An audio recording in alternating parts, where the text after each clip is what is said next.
Eric Thomas said, all men are created equal, but some work hard in preseason. Today, I believe we have a guy who is pushing for change, who is both an entrepreneur and an entrepreneur. An entrepreneur and an intrapreneur. Don't miss that. Please welcome Mr. Luke to our show. Good day, sir. How are you? Yes, I'm alright. And yourself, Geniuz? I'm doing very well. Can you tell us a bit about yourself, your story? Who are you? Who is Mr. Luke? Okay, thanks very much for hosting me. And it is good, especially to mention something like intrapreneur and an entrepreneur. I'm both, yes. An intrapreneur, it's an employee who is employed, but the way he operates, it's like an entrepreneur within the organization. You can look at Steve Ballmer for Microsoft, how he pushed change. You can look at organizations which are pushing, which have got an entrepreneurial mindset, but you don't know, you do not look at a specific person, but you look at the organization. It's the same thing with Huawei, it's the same thing with Samsung. You don't know the people who are pushing there, but you can see that there is an entrepreneurial understanding amongst the employees. Now, when you look at Elon Musk, Jeff Bezos, now you are looking at individuals who are entrepreneurs. So entrepreneur is already in the organization and is operating like an entrepreneur, but he's not working for himself, he's working for a boss. Okay, yeah, that's a clear explanation. I think today we are going to learn a lot from Mr. Luke. So today's topic, we are going to be discussing about entrepreneurship in Africa. Entrepreneurship in Africa. Why this topic? Does it really mean, is there a difference between being just an entrepreneur or an entrepreneur in Africa? Is there a difference there? Yes, there is a difference between entrepreneurship. It's a process whereby an individual tries or lives by doing certain things as an individual or as a group of people who do not look for employment but try to solve a certain problem or create an income for themselves. Now, the difference between, you have to understand that there is only an entrepreneur, that is someone who's just in a corner and they're just doing, they're satisfied with their shop at the corner, they're satisfied with their small vending market at the corner there, right? But the difference between a vendor and an entrepreneur, it's still part of entrepreneurship, but the other one is looking at doing their things on their own. So a vendor is an entrepreneur, but he or she is doing their own things without employing anyone. Now, entrepreneurship, this is whereby you just have got your shop, you employ other people, you are fine with operating at that one location, and you are not looking at challenging the status quo. You just want to fit in and then get your, whether it's a salary or whatever, an income, you derive an income from that operations. Now, entrepreneurship in Africa or Afropreneurship, this is whereby now you have to think like an African in Africa. And you are not only looking at one specific location, but multiple locations in different economies in different countries, but specifically looking at the African. Okay, let me just get in there. Is African economy really different from other countries' economy or other continents' economy? I heard you said you have to think like an African. Can you really explain what you mean, like being an African entrepreneur? You have to think like an African. Can you really add more flesh to that? Right. As an Afropreneur, the way I have to think is that Africa is different from China, from Asia, from Europe, from America. Because there is a historical background from where the countries in Africa are coming from. especially when we have to look at sub-Saharan Africa. There is a common culture which you need to know. There is a common understanding and a common tradition which you need to understand about the market, about the politics, about the economy. So there you need to adjust so that you are able to adapt in it. Okay, yeah, I think that was quite clear. But as an African entrepreneur, what are the opportunities in Africa that you can tell us? What are the opportunities of someone who wants to be an entrepreneur in Africa in terms of the market and industries? As an African entrepreneur, one thing which they look and focus at is not only the country where they are based. They have to look at the African continent as a whole. As you know, each and every business is created to sell a product, no matter how good the product is. But if you cannot sell, the company will close down. The companies which are doing well are not the companies with the best product, are the companies with best marketing. Even if the marketing has to derive and change the product, quality, the product, appearance and all that. But the main thing is to focus on the market because you derive your income from the market. So now when you look at African economy as a whole, you are looking at about 1.2 billion people. And majorities of these economies and countries is still lagging behind, which leaves a very good opportunity for you to expand and bring in new products. Okay, I think we are getting somewhere, but as of now, we are in a different, I can say, an advanced time. We have the same internet, we have the same markets. Like you can produce your own goods, you can sell them on Amazon, which is the same place whereby a rich guy in America is selling his or her own products on Amazon. So what is hindering entrepreneurial in Africa? Because now it's like we have the same opportunity, we have the same systems to sell our products on, we have the same internet whereby we can show ourselves and our capabilities. What is hindering entrepreneurs in Africa? First of all, number one hindrance, it's a reliance on education, not on knowledge. One. Two, reliance on wanting to be employed. Another thing is reliance on government and lack of financial support to the entrepreneurs, and also lack of government support for local entrepreneurs. Instead of them supporting local business and producing products which are import substitution, they are focusing on importing everything from outside. Okay, whilst we are still on that question, I can see we have mentioned quite a lot of the hindrances or the challenges that the African entrepreneurs are facing. But on those challenges, does those challenges only affect entrepreneurs in Africa, or they also affect every entrepreneur? Because from what we know that it's not easy to be an entrepreneur. It's not easy to just wake up and say, no, I no longer want salary. I need to do this. I need to follow my dream. I need to change the world. Those challenges that you've mentioned, are they only affecting entrepreneurs in Africa, or they are just challenges that affect entrepreneurs just in general? What I can say is these challenges hinders Africans the most. Elon Musk, we can say he's an African. But if he had done his projects here in Africa, where do you think he would have been? Those are the differences. He had to move into America, where by these opportunities, there is support from both the government, there is support from both the institutions, there is support from the politicians, there is support from the local economy.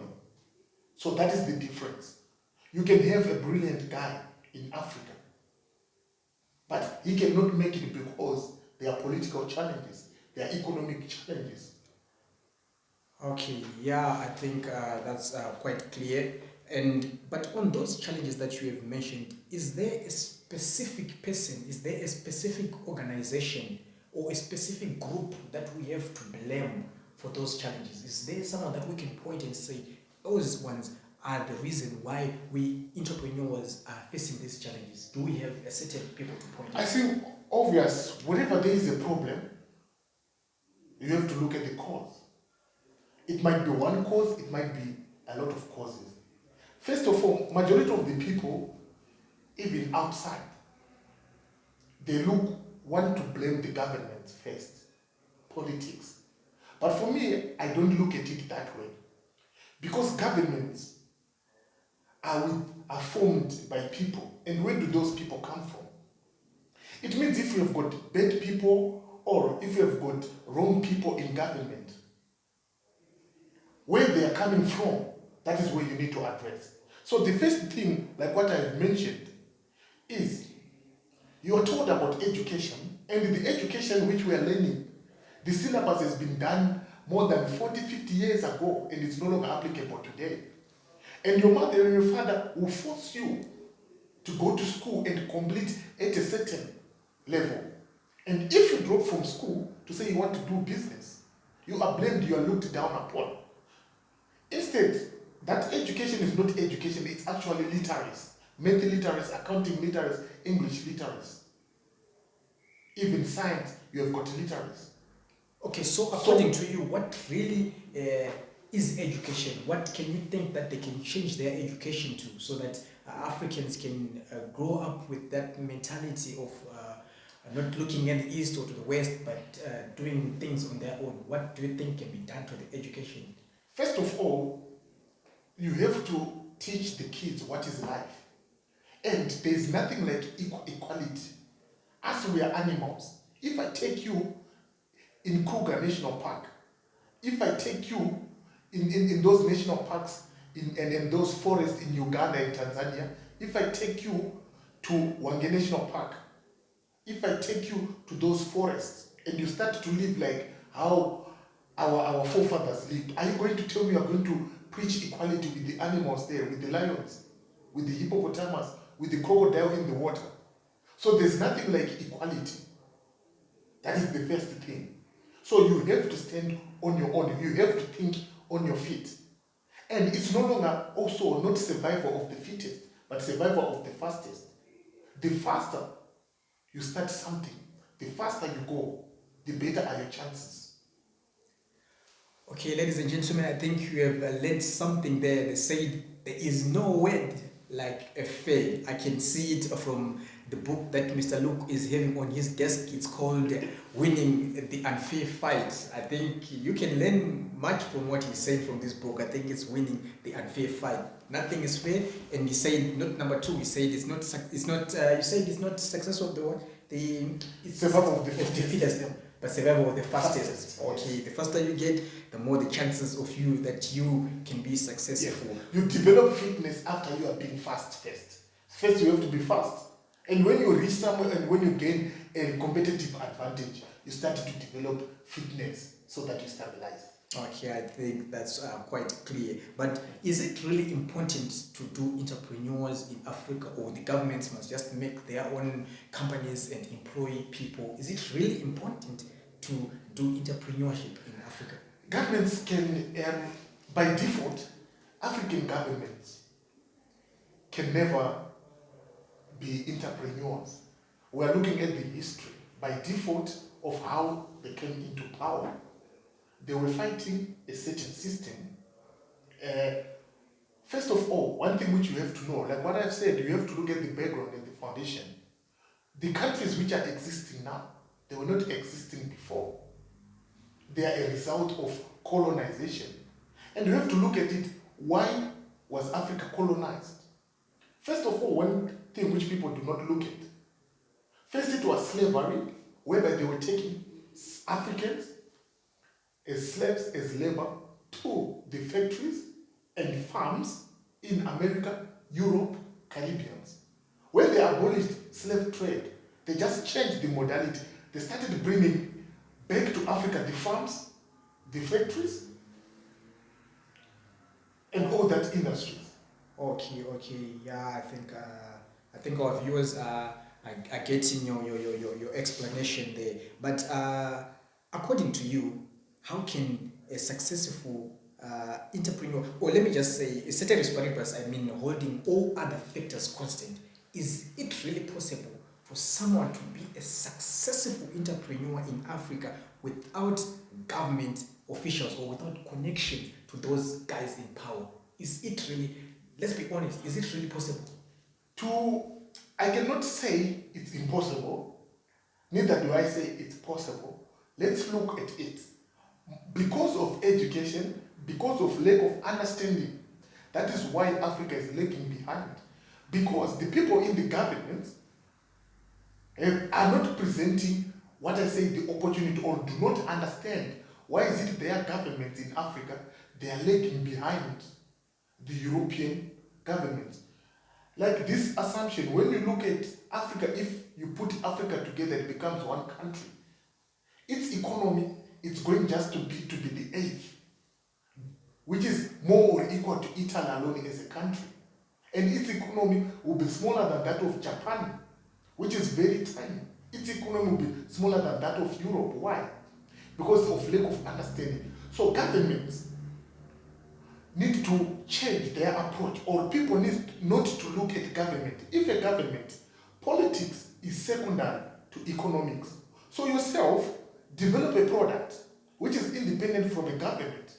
What we need is the government to create a good playing field, or to support. Not for you. Tenders are not a source of, anyone who does tenders is not an entrepreneur. An entrepreneur is a person who brings in a new service into the market, a new product into the market.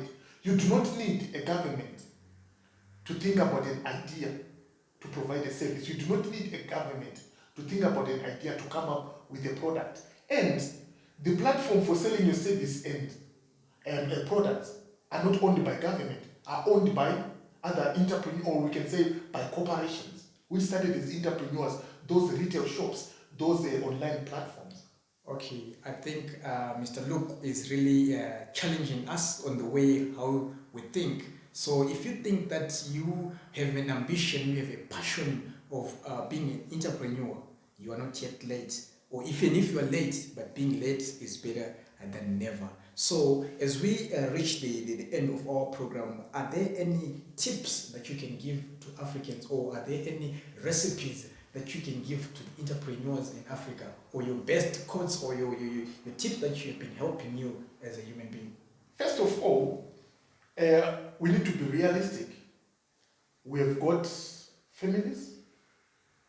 We have got to look after our brothers and all that. Sometimes it's better for you to start in. If you are employed, make sure you do not spend everything which you earn. Make sure that part of it, you invest it back into employing one or two people in the community. Don't spend everything. Secondly, we have got a challenge as Africans. That is the bling bling challenge, whereby someone would have 4 cars in a community, in African communities. They wear expensive watches. They drive very expensive cars in a community, and they are coming from a poor background. But in that community, you see there are 10 or 15 people who have got that. And what they do is, when they buy the car, the amount which they are spending on a car, they can decide to sacrifice just one car, and the 15 of them, whatever money which they are supposed to buy that car, they come, the 15 of them, they put their money together. They buy a simple machine which makes cooking oil. They buy a simple machine which makes macaronis. They buy a simple machine which recycles plastic bag. Can you look at how many people they are going to employ in their neighborhood? And they've already saved the nation and the African continent as a whole from importing those products from outside. Okay, I think that is a brilliant idea, and I think that's quite very, very, very, very, very, very clear. I think, thank you, Mr. Luke, for challenging us on how we think today and giving us the recipes to success and how you think are the challenges, and you also gave us the solutions that you think can be given to Africans, entrepreneurs. But as we finish, I think I read this other quote which I'm going to change, because the original quote said, if you meet success and failure, then you treat both imposters just the same, then you'll be a man. But I think if you are going to be in entrepreneurship business, I think I'm going to change it and I say, when you get into entrepreneurship, if you meet success, if you meet failure, just treat both imposters the same. Because today you are up, tomorrow you are down, but you will make it. Thank you and enjoy the rest of your day. Thank you very much. Thank you. Okay, I wouldn't say.